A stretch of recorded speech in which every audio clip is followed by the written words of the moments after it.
হুজুর আকরাম সাল্লাল্লাহু আলাইহি ওয়াসাল্লাম ওই দিন বলেছিলেন, ওমর তোমার কষ্ট লাগতেছে। অনেক সাহাবীদের চোখের কোণায় পানি এসে গেছে, কষ্ট লাগতেছে। মুহাম্মাদুর রাসূলুল্লাহ, আমি আল্লাহর রাসূল, মুহাম্মদ আল্লাহর রাসূল, এই কথাটা যেমন সত্য, মুহাম্মদ ইবনে আব্দুল্লাহ এই কথাও সত্য। আমি যেইভাবে আল্লাহর রাসূল ওইভাবে আব্দুল্লাহর বেটা, ওইটাও সত্য। ওরা যেটা মানে ওইটাই ওদেরকে দিয়ে দাও। হুজুর আকরাম সাল্লাল্লাহু আলাইহি ওয়াসাল্লাম ব্যাখ্যা করে বুঝায় দিলেন, ওমর রে, ওদের ওই শর্তগুলো আমি কেন মানলাম ওই যে লক্ষ্য করো, মক্কার কোন মানুষ যদি হিজরত করে, বাপ দাদা বাড়িঘর আত্মীয় স্বজন সব কিছু ছেড়ে দিয়ে যদি মদিনায় চলে যায়, তাকে যদি আমাদের পক্ষ থেকে ফেরত দেওয়া হয়, এই লোকটা যদি সত্যিকার ভাবে ইসলামকে ভালোবেসে হিজরত করে, তাকে শিকল দিয়ে বেঁধেও রাখতে পারবে না। একবার না, দুইবার না, 10 বারও যদি ফেরত দেওয়া হয়, 11তম বার সে পলায়ন করবে। ইসলামকে যে মহব্বত করবে, জীবনে কোনোদিন তার কোনো জেলখানায় আটকিয়ে রাখা সম্ভব না। পক্ষান্তরে আমার মদিনার থেকে কোনো মানুষ যদি পলায়ন করে ওদের দলে মিশে যায়, ওরা ফেরত দিবে না। এই জন্য আমি মানলাম, কারণ যেই লোকটা ইসলাম থেকে বাহির হয়ে যায়, এই লোকটা দিয়ে আমাদের কি উপকার? উপকার আছে কোনো? ইসলামকে যে পছন্দ করে না, ইসলামও তো তারে পছন্দ করে না। ইসলামকে যে পছন্দ করবে না, আমি মুহাম্মদকে যে পছন্দ করবে না, তাকে দিয়ে আমাদের ফায়দাটা কি?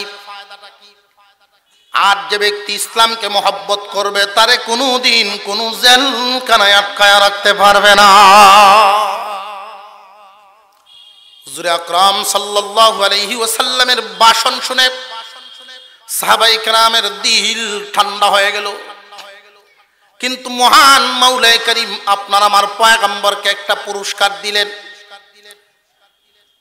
আল্লাহর পয়গম্বর বলেন, আলী তুমি নামটা কাটবা না। জি না হুজুর, আমার দ্বারা কম।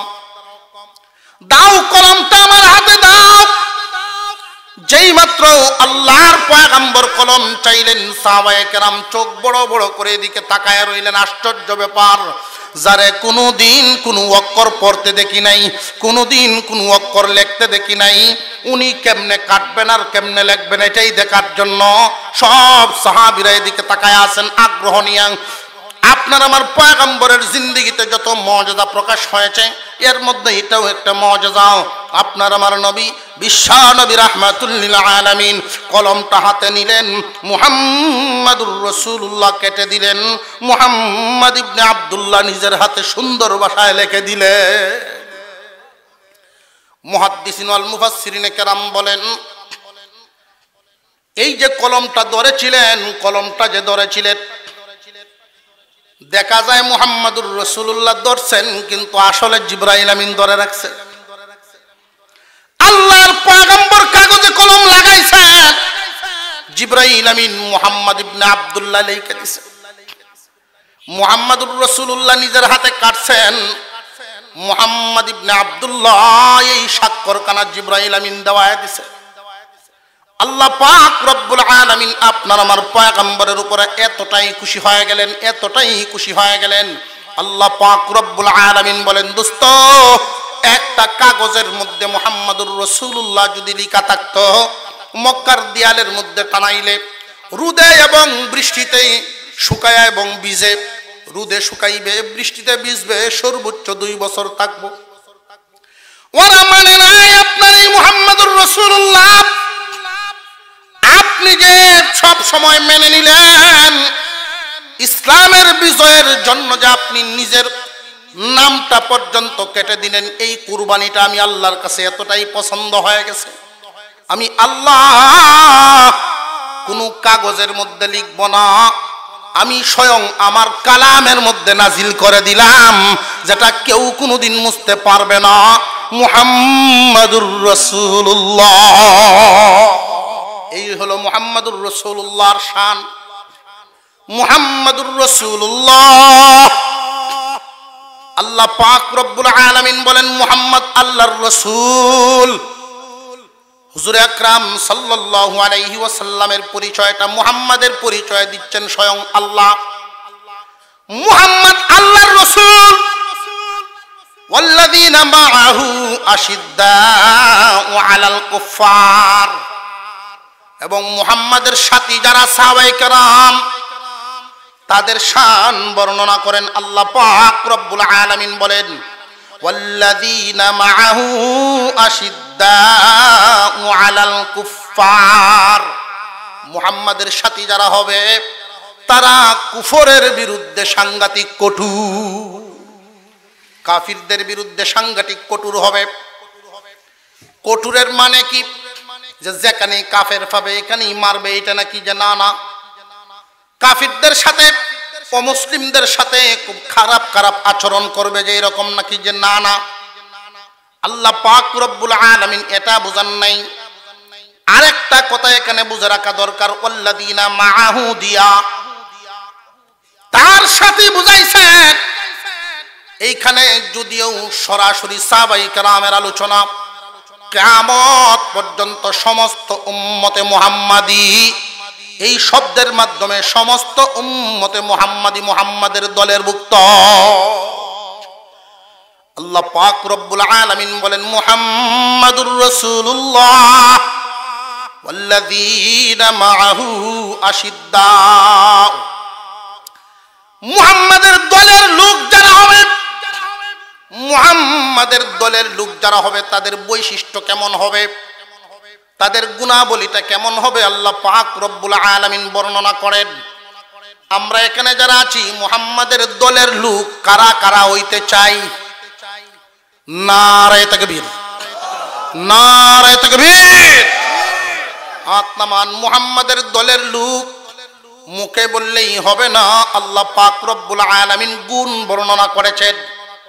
মুহাম্মাদুর রাসূলুল্লাহ, মুহাম্মদ সাল্লাল্লাহু আলাইহি ওয়াসাল্লাম আল্লাহর রাসূল।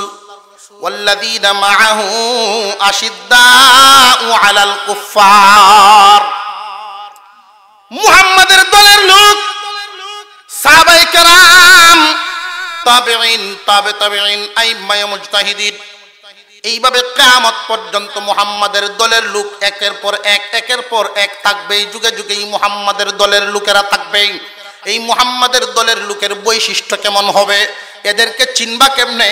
দুনিয়াবাসী মুহাম্মাদের দলের লোকদেরকে চিনার জন্য মহান আল্লাহ পাক রব্বুল আলামিন বলেন মুহাম্মাদের দলের লোক যারা হবে আশিদ্দাউ আলাল কুফফার, অন্যায়ের বিরুদ্ধে ওরা হইব কঠোর, অন্যায়ের বিরুদ্ধে তারা হবে কঠোর। মুহাম্মাদের দলের লোক বর্তমান সমাজে আমরা প্রত্যেকেই তো দাবিদার, আমরা মুহাম্মাদের দলের লোক। আমার বংশের মানুষ মুহাম্মাদের দলের লোক, আমার পরিবারের মানুষ মুহাম্মাদের দলের লোক।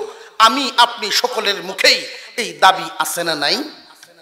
ভাই, আল্লাহ পাক বলেন মুহাম্মাদের দলের লোক যারা হবে তারা অন্যায়ের বিরুদ্ধে কঠোর হবে।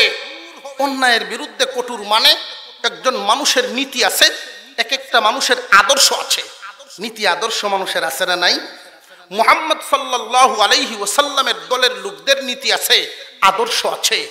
একজন মানুষ নীতি হারা হয়ে যায় কখন? দুই কারণে। একটা মানুষ আদর্শ থেকে ভুলে যায়, আদর্শ থেকে সরে যায়, নীতি থেকে সরে যায়, দুইটা কারণে। ও দুনিয়াবাসী, মুহাম্মাদের দলের লোক যারা হবে তারা এই দুই কারণ সামনে আসলেও নীতি হারা হইবে না। মুহাম্মাদের দলের লোক যারা তারা সাংঘাতিক কঠোর হবে, খুব শক্ত হবে। কেমন শক্ত? লোহার মতো যে না না, লোহা তো আগুনের সামনে পড়লে গলে যায়, কিন্তু ওরা লোহার চাইতেও শক্ত হবে। কেমন শক্ত? আল্লাহ পাক রব্বুল আলামিন আশিদ্দাউ আলাল কুফফার দিয়ে বুঝাইলেন ওরা এত কঠোর হবে। মুহাম্মাদের দলের লোক যারা হবে অন্যায়ের বিরুদ্ধে এতটা কঠোর, অন্যায়ের সাথে কখনোই তারা আপোষ করবে না, অন্যায়ের সাথে আপোষ করবে না। মানুষ অন্যায়ের সাথে আপোষ করে দুই কারণে। আমার কথা বুঝতে বলেন কয় কারণে? দুই কারণে। এক নাম্বার কারণ হলো লোভের কারণে। এক নাম্বার কারণ হলো লোভের কারণে মানুষ নীতিহারা হয়ে যায়।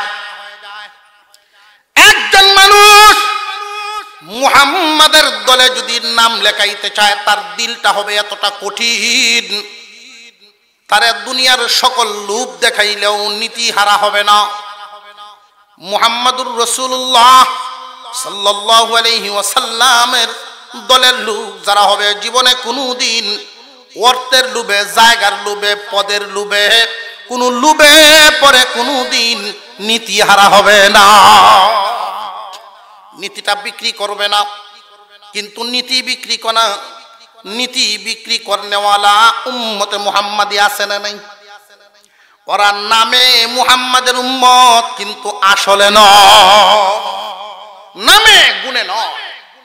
একটা হলো নামে উম্মত, আর একটা হলো গুণগত উম্মত। আল্লাহর রাসূল সাল্লাল্লাহু আলাইহি ওয়াসাল্লামের সত্যিকারের উম্মত যারা হবে, অন্যায়ের সাথে কখনোই আপোষ করবে না। অন্যায়ের সাথে আপোষ করে কয় কারণে বলছিলাম? দুই কারণে। এক নাম্বার লোভের কারণে। লোভে পড়লে মানুষ অন্যায়ের সাথে আপোষ করে। যদি দেখা যায় রাজনীতির ময়দানে রাজনীতি করতে গিয়া যদি অন্যায়ের সাথে, বাতিলের সাথে হাত মিলাই, তাহলে পদ পাওয়া যায়। অনেক সময় মানুষ নিজের ধর্ম, নিজের ইসলামকে বাদ দিয়া নিজের ইসলামের বিরুদ্ধে গিয়া অবস্থান নেয়, এমন মানুষও আছে না নাই? এই জমিনেই পাওয়া যায়। দলের স্বার্থের কারণে, দুনিয়ার স্বার্থের কারণে মুহাম্মাদের নীতির থেকে সরে যায়। আল্লাহ পাক রব্বুল আলামিন বলেন, তোমরা যদিও নামে উম্মত, কিন্তু গুণগত উম্মত নয়। গুণে মুহাম্মাদের উম্মত না। তোমরা লোভের কারণে অনেক সময় মানুষ দেখা গেছে টাকা পয়সার কারণে ন্যায়টারে অন্যায় বানায় ফেলতেছে, অন্যায়টারে ন্যায় বানায় ফেলতেছে। এটা প্রশাসনিক পর্যায়েও আছে, গ্রাম অঞ্চলেও আছে। আছে না নাই? এমন মানুষও সমাজে আছে, খুব ভালো করে বুঝবেন। 1 কোটি টাকাও যদি দেন, এই মানুষটাকে দিয়ে মিথ্যা সাক্ষী দেওয়াতে পারবেন না। এমন জবানওয়ালা মানুষও জমিনে আছে না নাই? 1 কোটি টাকা দিলেও কোনোদিন এই মিথ্যা কথা বলতে পারবে না। 1 কোটি টাকার লোভ দেখাইলেও কোনোদিন অন্যায় কথা বলে আপনাকে জিতানোর চিন্তা ভাবনা করতে পারবেন না। যে এই লোকটারে আমার দলে আনতে পারবো, তারে যদি একটু জায়গার লোভ দেখাই, এক খণ্ড জমির লোভ দেখাই, কিছু টাকার লোভ দেখাই, তাহলে অবশ্যই সে আমার পক্ষে কথা বলবে।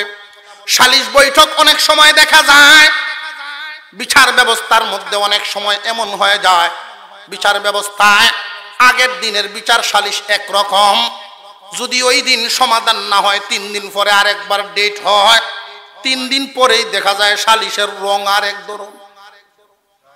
আছে না নাই? কেন রে ভাই? আমার মনে হয় রাতে কিছু কবিরাজি হয়।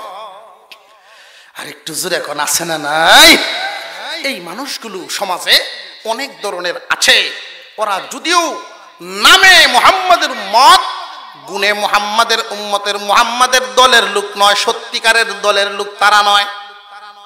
কিয়ামতের কঠিন ময়দানে হুজুর আকরাম সাল্লাল্লাহু আলাইহি ওয়াসাল্লামের সাথে যারা জান্নাতে যাইবার চায়, একদল মানুষ মুখে দাবি করবে যে আমি মুহাম্মাদের সত্যিকারের উম্মত, নবীর সাথে জান্নাতে যাইবার চাই, সাহাবীদের সাথে জান্নাতে যাইবার চাই। খুব ভালো করে বুঝবেন, সাহাবায়ে কেরামের আদর্শ আর তুমি মানবের আদর্শ তো এক নয়। আল্লাহর নবীর সাহাবীরা তো এমন ছিলেন, উত্তপ্ত মরুভূমির বালুর মধ্যে শোয়ায় রাখছে, বুকের উপর ভারী পাথর দ্বারা চাপ দিয়ে রাখছে। জ্বলন্ত আংরার উপর শুয়ায়া বুকের উপর পাথর দিয়ে চাপ দিয়ে রাখছে, হাত পায়ে বেঁধে, যেন নড়াচড়া করতে না পারে। কানে কানে আইসা বলে, রে খাব্বাব, এইভাবেই তোর মরণ হবে, আর না হয় তুই আমাদের ধর্মে ফিরে আয়। তুই যদি আমাদের ধর্মে ফিরে আস তোরে আজাদও করব এবং সমাজের একজন উল্লেখযোগ্য মানুষের মেয়েকে বিবাহ করাবো, সমাজের নেতৃস্থান একটা তোমাকে দিয়ে দিব, উল্লেখযোগ্য জায়গা তুমি পাইবাও। কিন্তু খাব্বাব রাদিয়াল্লাহু তাআলা আনহু পিঠের অবস্থা ছিল এমন, আংরার আগুন দিয়া পুড়তে পুড়তে পিঠ গর্ত গর্ত হয়ে গেছে, কোমরের চর্বি গলে গলে নিচের আগুন পর্যন্ত নিভে গেছে। এরপরেও খাব্বাব বলেন না, মৃত্যুবরণ হবে, শাহাদাত বরণ করব, তবু অন্যায়ের সাথে আপোষ করব না। তুমি বান্দা কিসের বিনিময়ে তোমার নীতি হারায় ফেলছো? কিয়ামতের দিন একদল উম্মত সাহাবীদের পিছনে পিছনে দাঁড়াবে, আল্লাহর নবীর সাহাবীদের সাথে এদের হাসর হবে। ওরা কারা? মুহাম্মাদের দলের লোক, যারা সত্যিকারের মুহাম্মাদের দলের লোক ওরা হবে।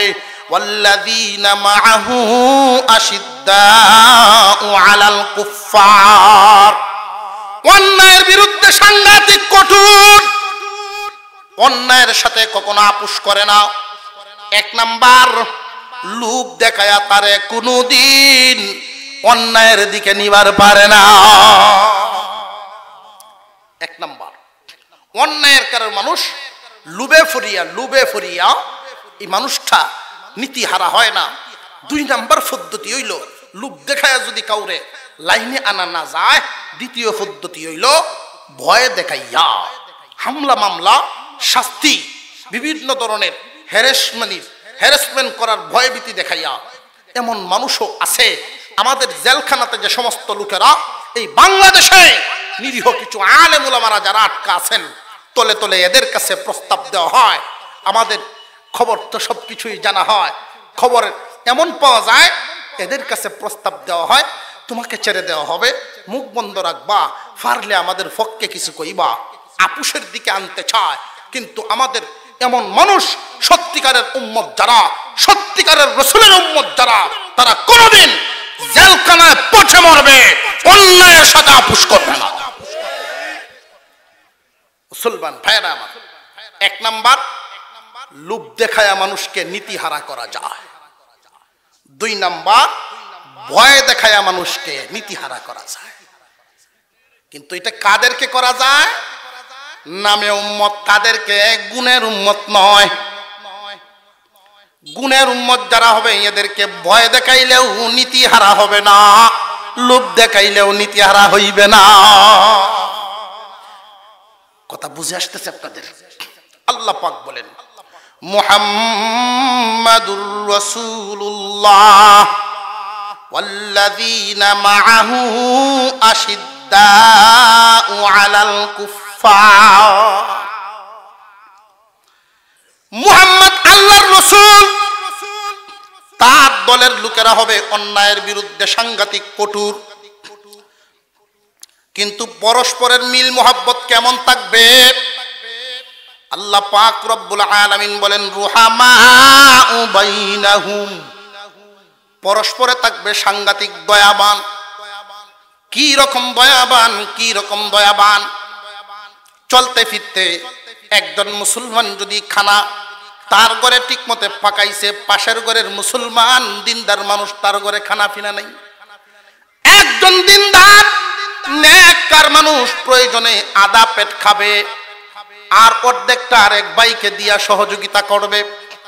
সাহাবায়ে কেরামের দৃশ্যটা ছিল এমন, জিহাদের ময়দানে একজন শাহাদাত বরণ করার আগে পানি পানি করে চিৎকার করতেছেন, তো একজন মুসলমান এক গ্লাস পানি নিয়ে যখন তার কাছে গেলেন, পার্শ্ববর্তী থেকে আর একটা আওয়াজ আসতেছে, এক গ্লাস পানি দাও, গলা শুকায় যায়, জিহ্বা আমার বাহির হয়ে যায়।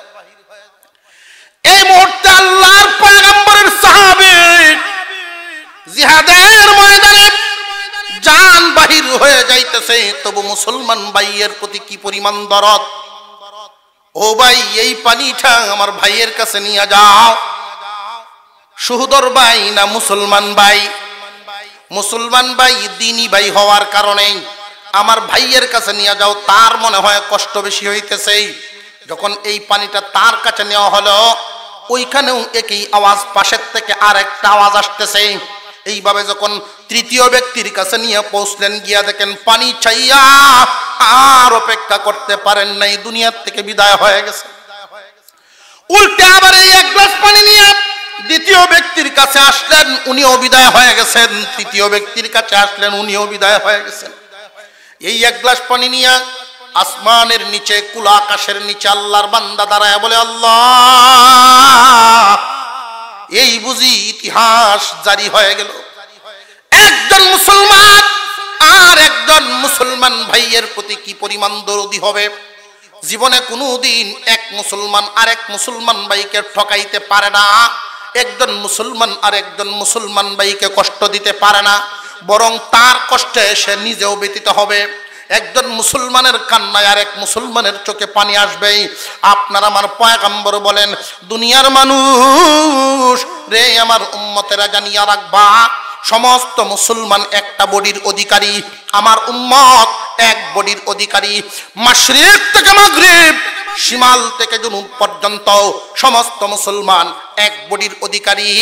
যদি পায়ের আঙ্গুলে একজন মানুষে ব্যথা পায়, ওই ব্যথাটা যেমন মাথায় টের পায়, তোমার পৃথিবীর, এই তামাম পৃথিবীর পূর্ব দিকের যদি একজন মুসলমান নির্যাতিত হয়, পশ্চিম দিকের মুসলমান শুনলেও যদি অংশগ্রহণ করতে পারো তার বিপদে অগ্রসর হইবা, যদি অংশগ্রহণ করতে না পারো অন্ততপক্ষে তুমি তোমার জায়গা থেকে তার নাজাতের জন্য দোয়া করবা। আমরা তো এতটুকুও করতে পারছি না।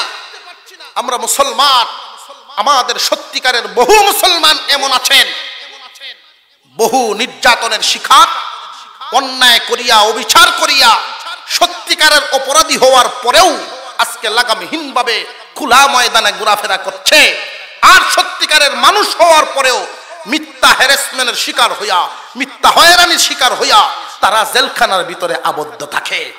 আমরা মুসলমানরা যদি এতটুকুন বুঝি যে ওই মানুষগুলো সত্যিকারের মানুষ, আর কিছু পারি আর না পারি, আল্লাহর কাছে দোয়া তো করতে পারবো। মনে বড় ভয় লাগে যেই দেশে ওয়ারাসাতুল আম্বিয়াদের উপরে, নবীর ওয়ারিসগণের উপরে নির্যাতন আসে, এদের উপরে না জানি কেমন জুলুম, কেমন আল্লাহর পক্ষ থেকে কি পরিমাণ আযাব গজব আসতেছে, আল্লাহর কাছে বড় ভয় লাগে। আল্লাহ, মুষ্টিময় কিছু মানুষের জুলুম অত্যাচারের কারণে আমার সমস্ত মুসলমান জাতির উপরে আযাব চাপায়া দিও। আমরা মন থেকে দোয়া করি আল্লাহ যেন উত্তম ফয়সালা করেন। চিৎকার দিয়ে বলেন আমিন। মুহাম্মাদুর রাসূলুল্লাহ ওয়াল্লাযীনা মাআহু আশিদ্দাউ আলাল কুফফার রুহামাউ বাইনাহুম। মুহাম্মদ আল্লাহর রাসূল এবং তার সাথীরা হবে অন্যায়ের বিরুদ্ধে সাংঘাতিক কঠোর। পরস্পর একজন মুসলমান আর একজন মুসলমানের প্রতি হবে দয়াবান, হবে দরদি। ও দুনিয়ার মানুষ, মুহাম্মাদের দলের লোকের বৈশিষ্ট্য বর্ণনা করতে গিয়া তিনি বলেন, এক নাম্বার গুণটা হবে অন্যায়ের বিরুদ্ধে সাংঘাতিক কঠোর। কঠোর কিভাবে মানুষ হয়? লুবে পড়িয়াও নীতিহারা হবে না, ভয় দেখলেও নীতিহারা হবে না। মনে থাকবেনি, আঙুলে গনে গনে রাখবেন মুহাম্মাদের দলের, সত্যিকারের দলের লোকদের বৈশিষ্ট্য। এক নাম্বার, অন্যায়ের বিরুদ্ধে হবে কঠোর, অন্যায়ের সাথে কোনো আপোষ নাই, কিন্তু সৎ লোকের প্রতি তার মন হবে দয়াল। খারাপের খুব জম, যেটা বলে খারাপের জন্য বিরাট জম, খারাপের সাথে কোনোদিন আপোষ হবে না, কিন্তু ভালো মানুষের প্রতি সাংঘাতিক দরদি হবে। দুই নাম্বার গেল। এক নাম্বার হবে অন্যায়ের বিরুদ্ধে আপোষ, সাংঘাতিক কঠোর, আপোষ নাই কোনো, অন্যায়ের বিরুদ্ধে আপোষহীন। দুই নাম্বার, ন্যায়ের সাথে সাংঘাতিক দরদি, ন্যায়ের সাথে খুব আপোষ, ন্যায়ের প্রতি দরদি। তিন নাম্বার গুণটা মহান আল্লাহ পাক বলেন, রুক্কাআন তারাহুম রুক্কাআন সুজ্জাদান ইয়াবতাগুনা ফাদলাম মিনাল্লাহি ওয়া রিদওয়ানা। তাদেরকে তোমরা দেখতে পারবা। রে দুনিয়াবাসী, মুহাম্মাদের দলের লোকদের তিন নাম্বার বৈশিষ্ট্য হবে, ওদেরকে যে অবস্থায় দেখবা সব সময় এদের দিকে তাকায় দেখবা ওরা আল্লাহর সন্তুষ্টি তালাশ করে। রুকু অবস্থায় রুকুর মাধ্যমে আল্লাহর সন্তুষ্টি তালাশ করবে, সেজদার মাধ্যমে আল্লাহর সন্তুষ্টি তালাশ করবে, জিকিরের মাধ্যমে আল্লাহর সন্তুষ্টি তালাশ করবে, হক কথা বলার মাধ্যমে আল্লাহর সন্তুষ্টি তালাশ করবে। হামেশাই ওরা আল্লাহর সন্তুষ্টি তালাশে ব্যস্ত। মুহাম্মাদের দলের লোকের বৈশিষ্ট্য কয়টা গেল? কয়টা? তিনটা। মনে থাকবে তো ইনশাআল্লাহ? এই গুণগুলো যদি আমাদের মধ্যে না থাকে অবশ্যই আনার চেষ্টা করব। অন্ততপক্ষে নিয়ত করেন আর দোয়া করেন, আল্লাহ মুহাম্মাদের গুণী উম্মত বানায়া দুনিয়ার থেকে বিদায় দিও। কিয়ামতের কঠিন ময়দানে আপনারা আমার পয়গম্বর এভাবে ডাকবেন, কারারে আমার দলের লোক হইবার জন্য নির্যাতনের শিকার হইছ, কারারে আমার নীতির উপরে থাকতে গিয়া হয়রানির শিকার হইছ, এরপরেও কোনদিন অন্যায়ের সাথে আপোষ মিলাও নাই, আপোষ করো নাই, কারারে একজন আর একজনের প্রতি দয়ালু হইছ, ন্যায়ের সাথে থাকতে গিয়া তোমার সহায় সম্পদ পর্যন্ত বিলায়া দিছ, ইজ্জত বিলায়া দিছ, জীবন বিলায়া দিছ, হকের সাথে আপোষ করতে গিয়া অন্যায়ের সাথে আপোষ নাই, হকের সাথে বিরোধ নাই। ওরা হামেশাই থাকবে আল্লাহর সন্তুষ্টির তালাশে, রুকুতেও চায়, সেজদাতেও চায়, সব সময় আল্লাহর সন্তুষ্টি তালাশ করে। আফসোস ওই মানুষগুলোর দাম বর্তমান সমাজে কম। বর্তমান সমাজ চলে একভাবে আর আল্লাহ ডাকেন আরেকভাবে। ওই মানুষগুলোর কি দাম আছে বর্তমান সমাজে? যেই মানুষ হক কথা বলে, যদি সালিশ বৈঠকে 10 জন মতব্বর থাকে, 10 জন সর্দার থাকে, এর মধ্যে 2 জন হক কথা বলনেওয়ালা অন্যায়ের সাথে আপোষ করে না, বাকি 8 জনেই কবিরাজির শিকার হয়ে আপোষ করে ফেলছে। যদি সালিশ বৈঠকে 2 জন তাকে ওঠো, এই 2 জনের জন্য তারা কাঙ্ক্ষিত লক্ষ্যে পৌঁছতে পারছে না, পরবর্তীতে কোনো এক সময় দেখবেন বাকি 8 লায় মিলিয়া এই 2 জনরে কেমনে কোথায় হামদানি যায় এই চিন্তা থাকবো, ঠিক না বেঠি? আর একটু জোরে কর, এই যন্ত্রণা আছে না নাই? একজন মানুষ যদি আর একজনের প্রতি দয়াল হয়, হকের পক্ষ নিলে দেখবেন এমন এক দ্বিধাদ্বন্দ্ব, এমন এক চক্রান্ত তার উপরে চড়বে, সে টেরও পাইবে না। তার বিরুদ্ধে এমন এক চক্রান্তের জাল বুনা হবে, এমন চক্রান্তের জাল বুনা হবে, মার্ডার হইব 1 গ্রাম, আসামি হয় 1 গ্রাম। এমনও হয়নি না, হয় না? তাহলে সব এলাকার তাল একরকম হয়। আমি একটা ঘটনা আপনারা শোনাই, সময় কটুক আছে দেখি। আজান কয়টা হইতো? সময় মতো তো চলতে হইব না, আমরা এমনি ওয়াজ করবো আর একখান দিয়ে হাই আলা চলা কইব 7:10 তো মোটামুটি সময় হয়ে গেছি। এক লোক আমার মাদ্রাসার দোয়া চাইতেছে, মামা ডাকতেছে, মা দোয়া করবেন। কিসের দোয়া? মামা আমার বিরুদ্ধে পুলিশ মারার মামলা হয়েছে। তুমি এই কাম করতে গেলা কেন? পুলিশের মানুষ মারে গিয়া।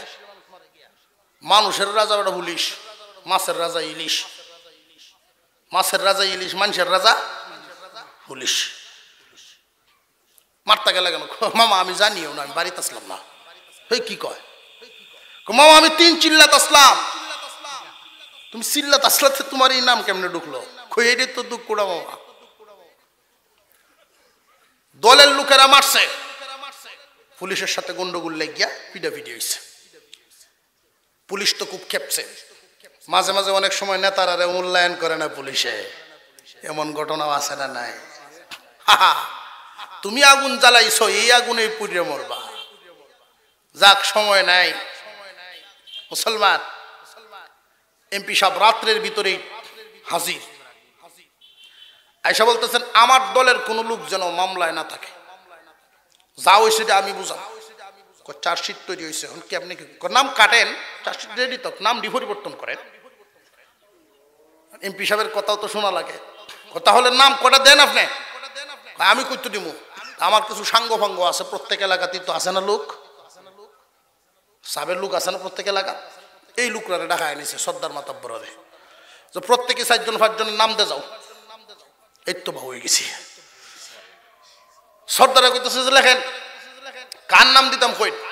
তো ওসি সাহেব একটা বুদ্ধি দিছে বালা, যে এলাকার যত গাঞ্জা হুর মদ ঘুর বদমাইশ আছে এইটির নাম দেওয়া যায় না, একটা উচিত লাইনে ভরিলেই মোটামুটি একটু ভালো হয়ে যায় বলে কয়। এটা ঠিক হই মোটামুটি।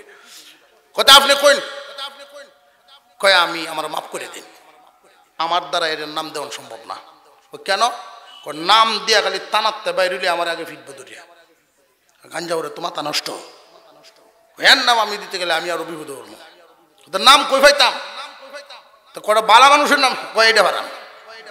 1 নম্বরে লেখেন অমুক 3 চিল্লাত। 3 চিল্লাত থেকে যখন দেখছে তার নাম দেওয়া, খবর তো আল্লু খাইল না, অমুক হয়ে দিছে। বেটা রাগে ছুটে গেছে তার বাড়িতে, চাচা আপনার মতো মানুষ মেয়ে আমার এই নাম না দেয়। শুনো, তুমি 3 চিল্লাত দিয়ে আইসো, তোমরা যদি এবার রাগ করো আমরা কিতা করবো? তোমরার মতো মানুষের যদি এমনি রাগ দেখায়, টুপি পাঞ্জাবি দাঁড়িয়ে রাখতে, তা আমরা কিতা করতাম? এমনও মিডিয়া মাতে আসুন না নাই। আল্লাহ, তারা আবার মসজিদ কমিটির সভাপতি হইতো পাগল। শরম লজ্জা থাকলে এইরকম করতো না।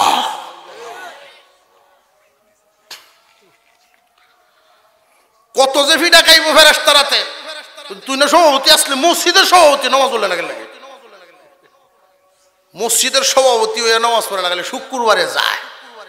আর আমরাও এলাকাবাসী এমন ব্যক্তিটিরই এনে সভাপতির পদ বড়াই, যেটি শুক্রবারে গিয়ে জোরে জোরে মারতে পারে, এরাই সভাপতি। বৈশিষ্ট্য দেখবেন, সত্যিকারের লোক যারা তারাই এই লাইনে থাকার যোগ্য। মুহাম্মাদুর রাসূলুল্লাহ ওয়াল্লাযীনা মাআহু আশিদ্দাউ আলাল কুফফার।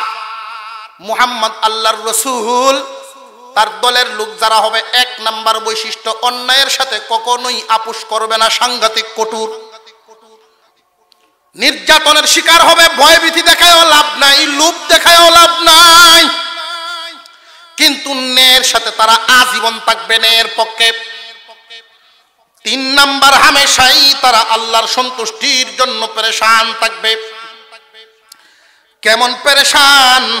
সীমাহুম ফি ওয়ুজুহিহিম মিন আসারিস সুজুদ। তাদেরকে দেখলেই তাদের চেহারার দিকে তাকাইলেই সিজদার চিহ্ন দেখতে পাইবা।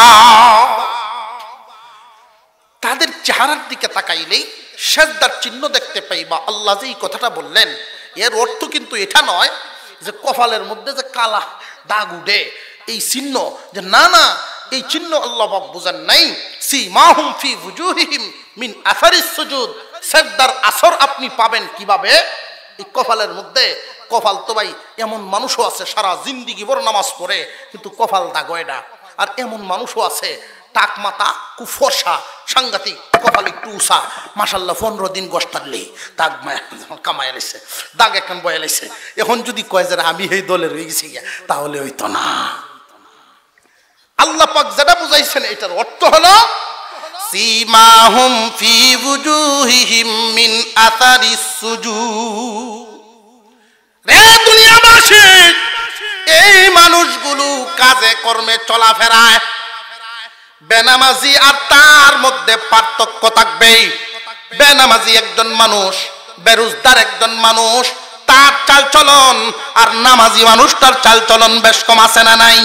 যেই ব্যক্তিটা আল্লাহকে খুশি করার জন্য 5 ওয়াক্ত নামাজ পড়বে, যেই ব্যক্তিটা আল্লাহকে খুশি করার জন্য ফজরের নামাজের সময়ও বিছানায় থাকে না, ঠান্ডা পানিতে ওযু করে মসজিদে আসবে, এই মানুষটার চলাফেরা, এই মানুষটার লেনাদেনা, এই মানুষটার কথাবার্তা, এই মানুষটার উঠা বসা অন্য মানুষের মতো হইবে না। তার মধ্যে নামাজের আসর আছে, নামাজের আসর পাইবা, সিজদার আসর তার মধ্যে পাইবা। তোমরা দেখলেই তারে বুঝতে পারবা আল্লাহকে খুশি করার জন্য নামাজ পড়ে। কথা বুঝে আসতেছে আপনাদের? মুসলমান ভাইয়েরা, অন্তত পক্ষে আমরা এই গুণগুলো যদি নিজের মধ্যে আনতে পারি, তবু আল্লাহ পাক আমাদেরকে সাহাবায়ে কেরামের পিছনে পিছনে চলার মতো তৌফিক দিবেন। আল্লাহ যেন আমাদেরকে এই গুণে গুণান্বিত হওয়ার তৌফিক দেন, বলুন আমিন। আরো জোরে বলেন আমিন। ওয়া আখিরু দাওয়ানা আনিল হামদুলিল্লাহি রাব্বিল আলামিন।